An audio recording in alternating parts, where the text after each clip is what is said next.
उसका नोटिस भी हमें आज समय रहते प्रबंधिका को देना है। इन दो उद्देश्यों के लिए हम यहां पर एकत्रित हुए हैं। साथियों, बताना चाहता हूं, हम सभी श्रम संगठन अपने अपने तरीके से प्रबंधिका पर गेट मीटिंग के माध्यम से, प्रदर्शन के माध्यम से, टेबल पर बैठकर वार्ता करने के माध्यम से प्रबंधिका पर दबाव बनाते चले आ रहे हैं और प्रबंधिका से कहा है कि कॉर्पोरेट लेवल के जितने भी इश्यू हैं उनके लिए संयुक्त समिति की बैठक बुलाकर तुरंत उनका समाधान किया जाए। लेकिन आज उस प्रबंधन में जिस तरह के लोग बैठे हुए हैं, मैं नहीं मानता वो वर्कर के शुभ चिंतक तो है ही नहीं, लेकिन वो इस कंपनी के भी शुभ चिंतक नहीं है। अगर वो इस कंपनी के शुभ चिंतक होते तो शायद मजदूरों की आवाज को सुनकर उनके जो इशू है उनके समाधान के लिए आगे बढ़ने का प्रयास करते। साथियों, आपके तमाम प्रयास और तमाम दबाव के बाद प्रबंधिका द्वारा एक संयुक्त समिति की बैठक की सूचना आपके बीच में आई। थोड़ी उम्मीद की किरण हम लोगों के बीच बंधी थी कि 12 तारीख को संयुक्त समिति की बैठक भले ही ऑनलाइन होने जा रही है, वीडियो कॉन्फ्रेंसिंग के माध्यम से होने जा रही है, लेकिन बात करके कुछ समस्याओं का समाधान होगा और उन पर रास्ता निकलेगा और हमारी समस्याओं का समाधान होगा तो हमारा वर्कर, हमारा कर्मचारी थोड़ा जिस तनाव में है उस तनाव से बाहर होगा। लेकिन साथियों, 9 तारीख को उस मीटिंग का एजेंडा आपके बीच में नहीं दिया गया था। कल वो एजेंडा जब आपके नहीं, जिस दिन वो एजेंडा आया था उसमें एजेंडा नहीं दिया गया था, लेकिन कल जब उसका एजेंडा बताया गया तो मात्र जो आपके इशू थे उन पर मुख्य रूप से पीपी की बैठक जो मई माह में हो जानी थी और मई जून में हमें पीपी का भुगतान हो जाता था, वो कोरोना महामारी का बहाना लेकर मीटिंग बुलाना और भुगतान करना तो दूर, मीटिंग भी नहीं बुलाई गई। अब दीपावली आपके सामने है, मात्र 3 दिन दीपावली के बीच में है। एसआईपी की बैठक प्रबंधन को आज से 1 माह पूर्व बुला लेनी चाहिए थी और दीपावली पूर्व एसआईपी का भुगतान हो जाना चाहिए था। हम सोच रहे थे कि शायद ये जो एजेंडा आएगा उसमें एसआईपी और पीपी की बात, पर्क की बात, पर्क को मैं जानता हूं उसमें एजेंडे में लाने की जरूरत नहीं भी थी, उस पर्क को तो वार्ता करके वैसे भी रास्ता निकाला जा सकता है, लेकिन एसआईपी और पीपी की बात अवश्य इसमें होगी, लेकिन वो नहीं हुई। उस एजेंडा में पीपी और एसआईपी का नाम नहीं रखा गया और प्रबंधन ने आज प्री जैसी हम सभी मान्यता प्राप्त संगठनों की जब बुलाई, हमने सर्वप्रथम इसी बात पर आक्रोश व्यक्त किया कि इस एजेंडे से हम संतुष्ट नहीं है और जो बैठक होगी हम किसी और बिंदु पर वार्ता न करते हुए हम एसआईपी और पीपी पर वार्ता करेंगे और यह भुगतान प्रबंधिका को करना ही होगा। अगर प्रबंधिका इस भुगतान को करने के लिए तैयार नहीं है तो संगठन किसी भी स्तर तक लड़ाई लड़ने के लिए बाध्य होंगे और इस प्लांट की या कंपनी की जिम्मेदारी वर्कर तो हर जगह ले लेता है। आप 3 महीने का काम भी इस वर्कर को अगर कहने 1 महीने में करने के लिए कहते हो, अपनी प्लानिंग की वजह से या किसी भी कारणों से 1 महीने में यह देना है, वर्कर कुछ भी करता है बिना किसी लालच के, उस काम को 3 महीने के काम को 1 महीने में भी करके दे देता है। लेकिन जो प्रबंधन में बैठे हुए लोग हैं, क्या वो अपनी जिम्मेदारी का निर्वाह कर रहे हैं? उनके पास सिर्फ एक ही बहाना है हमेशा कि हमारे पास कैश की कमी है, कंपनी के हालात ठीक नहीं है। मैं उनसे पूछना चाहता हूं और आज पूरी जेसीएम में भी हमने पूछा है, प्रबंधिका बताए आज अगर ऑर्डर की कमी है क्या इसमें वर्कर दोषी है? आज अगर कैश की वसूली आप नहीं कर पा रहे, क्या वर्कर की परेशानी है या वर्कर की कमी है? आज मैं भी पिछले 25-30 साल से सुनता आ रहा हूं कि कंपनी का 40 से 45 हजार करोड़ रुपया उधार है, वो नहीं आ रहा है। अरे ये कॉर्पोरेट में बैठे हुए लोग या सीनियर अधिकारी को किस बात की तनख्वाह ले रहे हैं? किस बात के 3-3 लाख रुपए 2-2 लाख रुपए की सैलरी ले रहे हैं? उनकी यही जिम्मेदारी है। आज अगर काम कम है तो क्या काम लाना वर्कर की जिम्मेदारी है? वर्कर को जो जिम्मेदारी दी जाती है काम पूरा करने की, वो समय से उसको पूरा करता है। आज जो जिम्मेदारी प्रबंधन की है, प्रबंधन अपनी जिम्मेदारी का निर्वाह करे। प्रबंधन अगर इस बात को कहना चाहता है कि कंपनी के पास कैश की कमी है और कंपनी एक कठिन दौर से गुजर रही है और कंपनी लॉस में है, मैं बताना चाहता हूं अन्य पब्लिक सेक्टर में जो 6-6 साल से 7-7 साल से लॉस में चल रहे हैं, वो भी अपने लोगों को, अपने वर्करों को बोनस देने का काम कर रहे हैं, एसआईपी के रूप में बोनस देने का काम कर रहे हैं। क्या बीएचएल एक बार अगर लॉस में किसी कारणवश आ गया तो क्या हम उनको बोनस एसआईपी या पीपी का भुगतान नहीं करेंगे?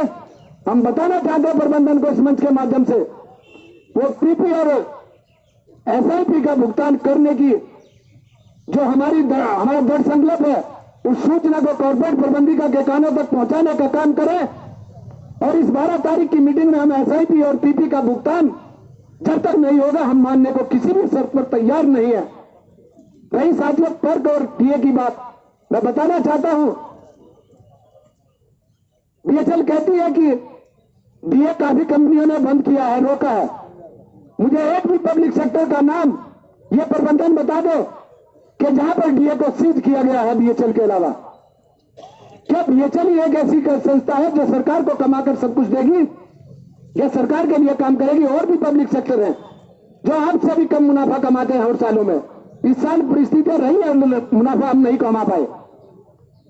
साथ में पर्क की जहां तक बात है, आपने कोरोना महामारी का बहाना लेकर और कैश की कमी बताकर कि हम कैश की वसूली नहीं कर पा रहे हैं, आपने 6 माह के लिए डेफर किया था इसको। 6 माह पूरे हो चुके, 7वें महीने भी आपने बिना किसी सूचना के, बिना किसी सर्कुलर के, बिना किसी मीटिंग के, बिना किसी डिसीजन के 7वें महीने जो पर्क को रोकने का काम किया है, यह बहुत ही दुर्भाग्यपूर्ण है। मैं बताना चाहता हूं हमारे साथी जितने इस पर्क की वजह से परेशान हुए हैं, एक ही साथी नहीं, मैं मानता हूं 95% लोग इससे प्रभावित हुए हैं। आज मुझे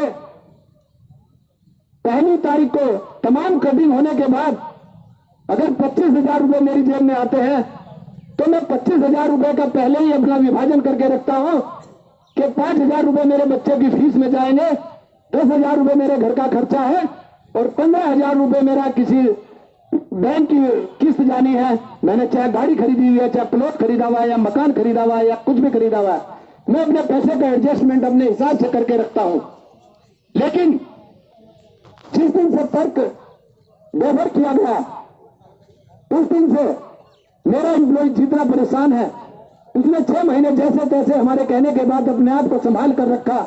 लेकिन वो सोच रहा था कि 7वें महीने शायद मैं अपनी किस्त जो बैंक की देनी है या अन्य जगह जो भी मुझे किस्त देनी है, मैं अपनी किस्त अपनी सैलरी से दे पाऊंगा।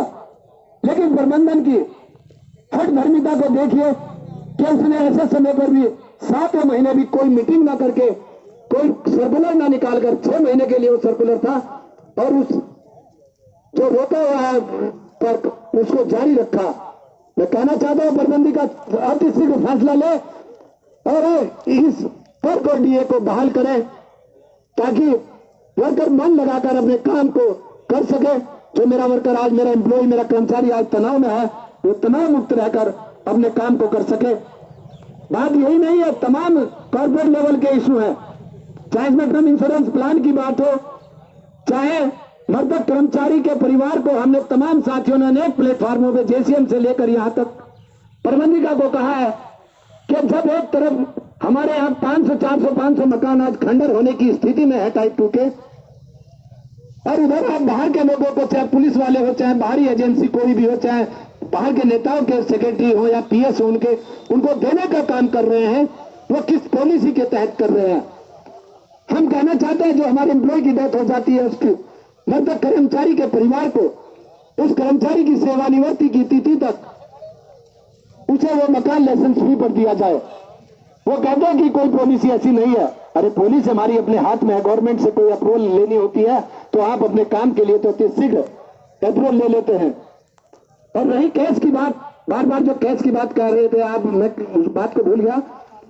अभी आपको जब 20,000 रुपए एसआईपी देने का फैसला पिछले वर्ष लिया गया था, 10,000 रुपए आपको दे गए थे, 10,000 रुपए आपके नेक्स्ट वर्क ईयर के लिए अप्रैल में देने की बात कही गई थी साथियों, तो अप्रैल में ना मिलकर अब आपको मिले हैं। मैं बताना चाहता हूं, हमारे लिए तो 10,000 रुपए के लिए हमें इतना गिड़गिड़ाना पड़ा और इतने आंदोलन करने पड़े, इतने दबाव बनाने पड़े। क्या कोई सुपरवाइजर या अधिकारी आपके पास अपने पैसे को मांगने के लिए गया था? नहीं। आपने लाखों रुपए उनको भुगतान करने का काम किया। वो पैसा कहां से आया, उसका हिसाब आप बता सकते हैं? क्या वर्कर के ही लिए दिक्कत है पैसे की? तो साथियों, तमाम बिंदु है, तमाम इशू है। मैं चाहूं तो बहुत लंबी बात कर सकता हूं। रही दूसरे एजेंडे की बात, दूसरे एजेंडे के बारे में आपको सबको पता है किस तरह से भारत सरकार पब्लिक सेक्टर को बेचने का काम कर रही है।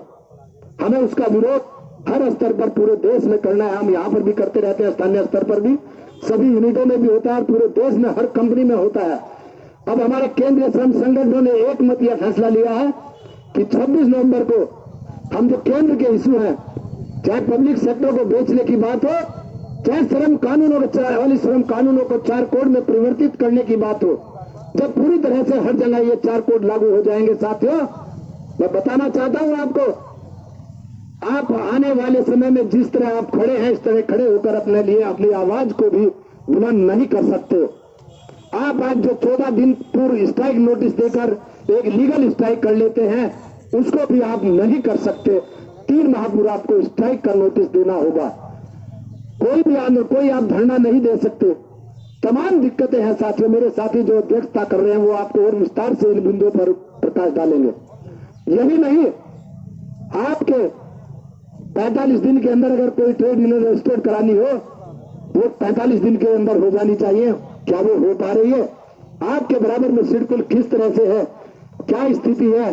क्या कोई संगठन वहां जल्द से रजिस्टर्ड हो पाता है? नहीं। तो साथियों,